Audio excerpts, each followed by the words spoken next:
Yeah, welcome back everybody. Costa Rica card collector, starting our StarStock Journey week 2.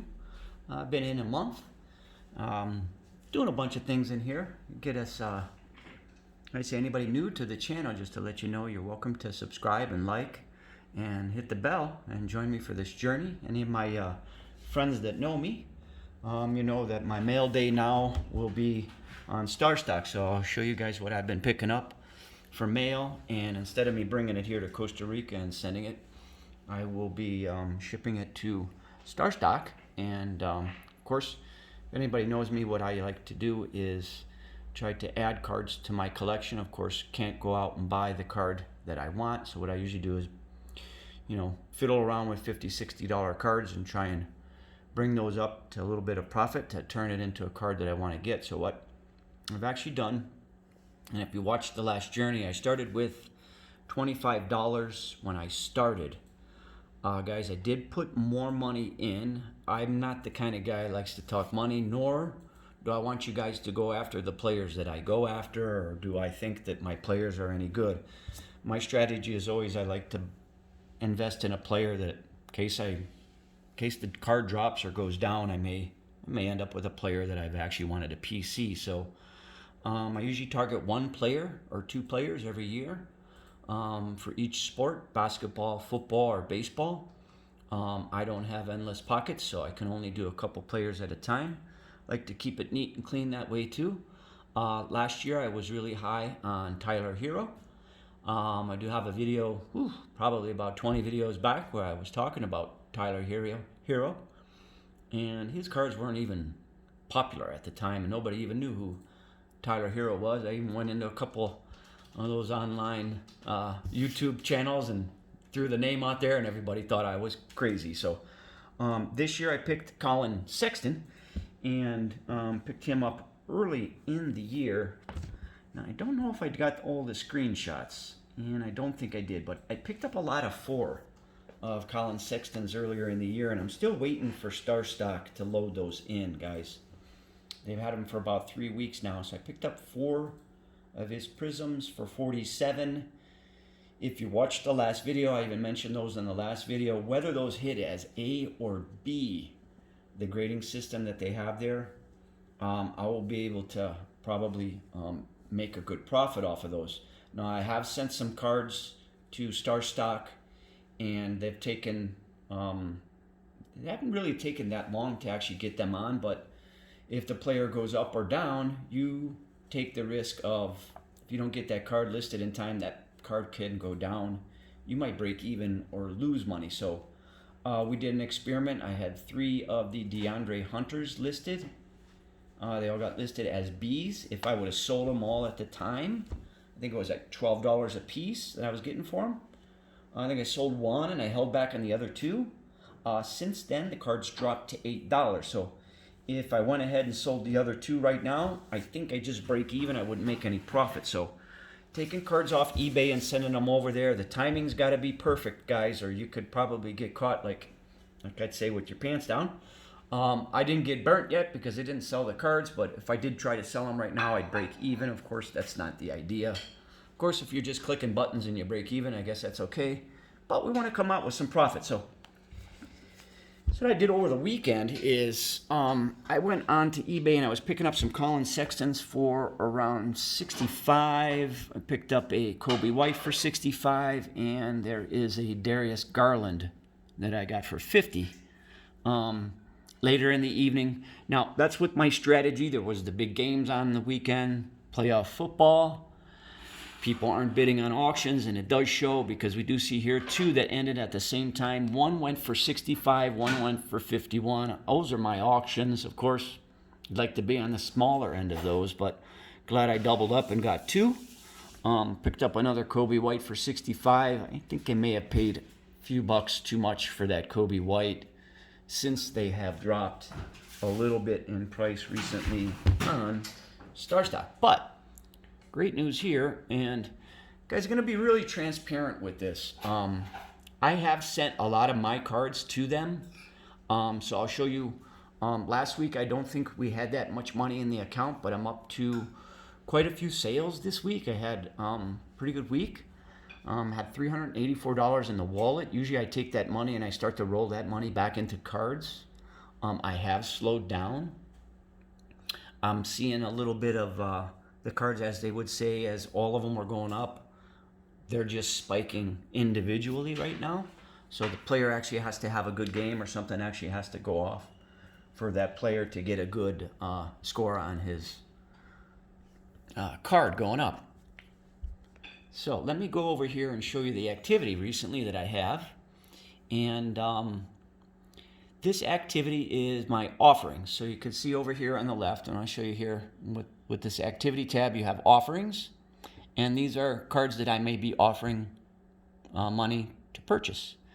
My cards that I have listed, cards that I have bought, and cards that I have sold. So normally what I do is I don't go and buy the card for the price that's listed. I will go and put something in at an offer price, a fair offer price, looking at the last sale and the lowest listing. So of course I'm looking at some Colin Sexton B's here, and actually at $14 is a really good price compared to that. The A's are actually going for about $80 right now raw.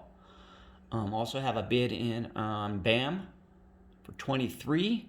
He was at 29 the other day when I put that offer in, so that's kind of a stretch. I probably won't get that card. And then I put an offer in on a StarStock B Colin Sexton for 12. It's at 21 now. And that offer for John Morant, nobody will take that offer. That's too low an offer, but just wanted to give you guys an idea here. So sold, I'll go to the sold recently so you can see what we've sold. I did pick up that Colin Sexton on StarStock. That is a base card for 45. I may have listed it too cheap at 65. I'm not in it to make a killing, guys. Sorry about the quality of the video. We're going to try and get a better quality videos coming up here. That little flicker with the screen. But that's a card where he scored 42 points last night. I don't know if you guys watched the games. I'm filming this on Wednesday night. He scored 42 points. I think he had 4 3-pointers in double overtime, and they beat the Nets. Colin's a scorer. I really like him. Kind of Trae Young-like, right? Have the same position. They score a lot. Dish the ball out a lot. I don't know. I see a lot of potential with Colin there. So that's why I went after him. Now let's see. Go over a couple more of my sales here for you guys. I picked up a Keldon Johnson. Now, I actually picked this up on the 19th, and I sold it on the 19th. Now, I just did a quick flip just to buy in the morning and sell in the afternoon to see if that's still working, and it does still work. Of course, they're actually selling for a little bit more money right now. I may have got out a little bit too early. First, I'm not in it to make a lot of money. Again, I always say that. I'm doing a lot of experiments right now. So this is the Joe Adele that I picked up off of eBay and sent over. In an earlier video, you could see one of my mail day videos. I picked it up for about $43. Made a great profit on that. Kevin Porter Jr., I wanted to actually hold that card a little bit longer. He got in a little bit of trouble. That card was actually up a little bit higher, but I dropped it just to get rid of it. And then the Connolly here, another recent sale. And my Connolly's actually been playing pretty good as of late. His cards actually went up more. Couple things that I bought. That Keldon Johnson, you can see recently that I bought. Actually bought it on the 18th, so a day before I sold it. And this one over here, this Saquon Barkley. It's a PSA 10. I picked up for $10, and I had a hunch on Kevin Knox. He's been shooting a 3 good for New York. Of course, hey, $13 on a Prism. I think it's down to around $10 or $11 right now. It should be going up with a good game that he has. That's a lot of times what happens. You'll buy a card, it'll drop down a couple dollars. You might buy a card, it might go up a couple dollars. Guys, you can, how you could say, I'll go and show you my collections right now, what I have in the collection, which is the same as the listings tab there. So this is my Xeon that I sent. I sold one for 105. I have it now listed for 103, but somebody just sold one for 108. So there's a little bit of fluctuation sometimes in the daily when you're trading daily. That card might go up by the end of the day, might go down by the end of the day. I purchased this John Morant with profit. Can't remember what I bought it for. It wasn't for 90. I think I paid about $102 or $103 for it. I wanted the card. That card might be coming back home, might go into my personal collection. Also, another recent purchase, this one here, as I was just playing around in the beginning, and I don't know, I'm probably going to have to dump these cards. I might get stuck with these cards. Who knows if this guy's actually going to come off his injury and start to play this year. I got them listed as 4. I think I paid $1 a piece for them. If I list them for $1, I might be able to sell them for $1 right now, but sometimes you take the risk. But if you take the risk, try and when you come in, that's why I started with $25 and I was buying $1 and $2 cards to see how everything was going to go, so I didn't lose a lot of money right away. I've done very well. I've lost a little bit of money on a few cards, just about 3. As you say, you don't lose money till you sell them, so I'm waiting for the time to sell them. A lot of the cards that I bought have went up, that are sitting up. A lot of cards that I bought have went down. That's the bad thing that can happen. Player could get cold, and the love goes away, and the price of the card will plummet and go down. So I want to just show you a couple other things that I purchased here. Also, I purchased this guy, the Tyler Hero, in a PSA 9, and I bought that on eBay and sent it over. So I bought it off of eBay for about $50. Of course, I'm not looking to unload it, but I do have it as the cheapest one right now to sell. We have an offer at $51. The latest sale was at $73. So if I put it at $75, I could probably sell it, but I want to hold it for a little while and see what actually happens there. And just go through some of the other cards here. Guys, I got a Jared Allen that I bought. I think you guys remember that. Some of these guys, you'll see some names. You might be like, hey, why is he buying this guy? Some of these cards were the ones that I bought when I came in. A lot of these cards, here's a Kobe White that I bring in. You can see they are selling recently for $100. I do have one listed right now for $89. So if I bought it for $75, sent it over and sell it for $89, it might be $5 shipping and some tax. I might make $10 on that. Was it worth it? These cards were selling for higher recently. So then it goes back to, like, I sent the card. It took them a little bit longer to get it on there. I was hoping to get the timing sent up, complete right, so I could get the highest possible buck for it. These KZ Okapalas are down here that I bought. This Sekou I actually bought, waiting for it to go up to sell him. He's going to be a great player. He's not getting a great player. He's not getting enough playing time right now. And always like the Heat players and the Cavs players. It's 2 teams I've always liked to follow. So I picked him up. He had some great potential early in the season. He had a great preseason. He had a nice game. He's been playing some minutes, but they haven't been giving him a lot of minutes. So I'm hoping that card to go back up. Otherwise, I might just drop those cards. And same with Bruno over here. And here's a nice card I picked up over here. And I actually bought this with some of the profits too. This Darius Garland card. And I'm waiting for that to go back up. And who knows, I'm going to have that card and the PSA 9 also that'll be coming in. So, guys, I don't recommend buying my players, but I did want to tell you a little bit about the journey that I've been on. We'll get a little bit more in depth on the upcoming videos that I will be doing. We'll get a little bit more in depth about maybe some successes on some cards and some failures and some trends that I've been watching also.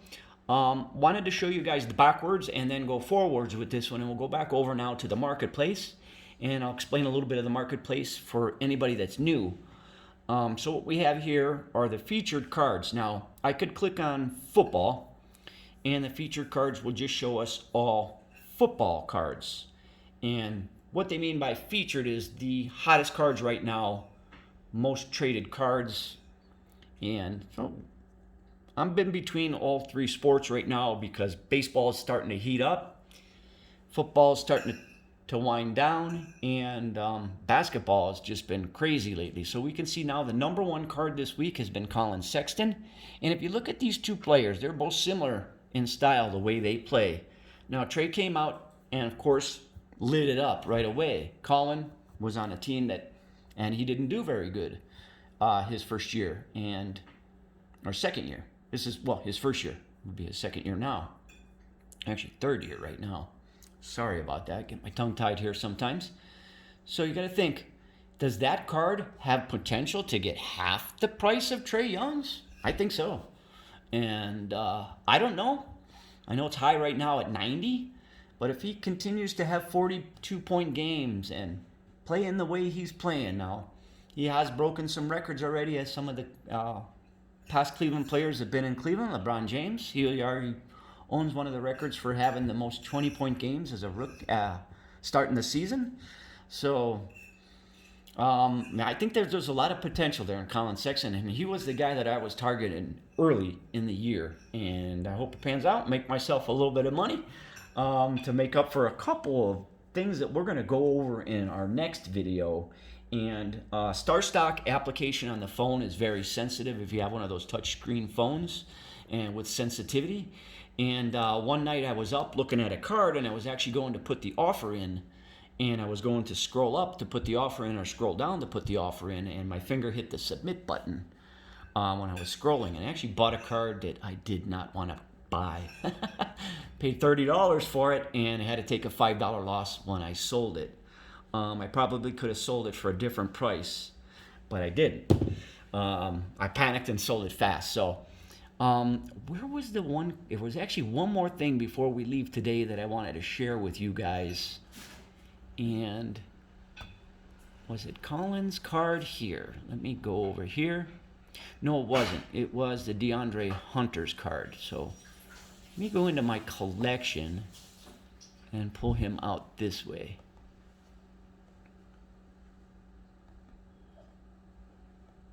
There it is, right there.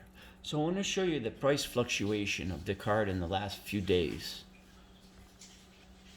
Of course, we're not dealing with the A card, and that A card was quite high the other day. It was close to $70. You can see now it's at 50-ish. So the Bs have dropped down considerably since then. And I want to go down here and I show you right now where we're at with that. So go over here, and you can see on the 16th we had a lot of price differences. So we have a $9.50 to $12.50 on the Bs. There were some A's also sold. We can go back. We had Bs at 15. I should have been selling at that time, guys. Here we're a week later, and I'm stuck now to try and get rid of the card. I would break even. We even had some going at $18. That's why I wanted to show this to you guys. I waited too long. I don't know if I was sleeping on this or what, or if I was trying to get the $20 that I had it listed as. Yeah, you could see where I made my mistake. I had one listed at 20 and one at 25. So realistically, come on, I should have had one maybe at 18 and the other one at 22 to give myself a chance to sell them. I was trying to actually hope that card was actually going to keep going up, but I should have got out, could have had a profit. If I get out now, I break even. So I'm going to hold out a little bit longer. So there's a lesson learned. These are cards that I bought from eBay. They all came in and they all got Bs. Not bad. I could have sold them as soon as they came in and I would have made $10. Wouldn't have been bad for clicking a few buttons and doing nothing. Of course, I wanted to be in it, make a little bit more. Of course, that wasn't the thing that I should have did. I should have got out. Hope that is a learning experience for you guys. I didn't lose any money yet. I could sell them and break even. Of course, guys, I'm doing this as an experiment. As we go, I'm going to lose money. As we go, I'm going to gain money. In the end, we're probably going to be a little bit ahead as opposed to breaking even. That's the idea. What we want to do is walk away here with all the cards that I sent in. I want to pull a card off StarStock or even take the money out and buy a card back for the collection that I may have had to sell this year. If anybody knows me, I did have to sell my treasured Michael Jordan rookie card this year, and it was in darn nice condition, just a little off-centered. Corners were pretty darn clean. We'll do a video one day and I'll show you the pictures I got of that card before I sent it. It was a 7 or an 8 for sure. Used to grade cards. So sorry I had to let that card go. I wish I would have hanged on to it, but hey, for COVID we had to do a lot of things this year. I'm sure other people were in some other situations. So guys, I hope you enjoyed the video. Anybody new, join. Well, not join, but subscribe and hit the bell. Follow my journey with me. I'll be total transparent. Costa Rica card collector signing out. Pura vida, everybody, and take care and stay safe.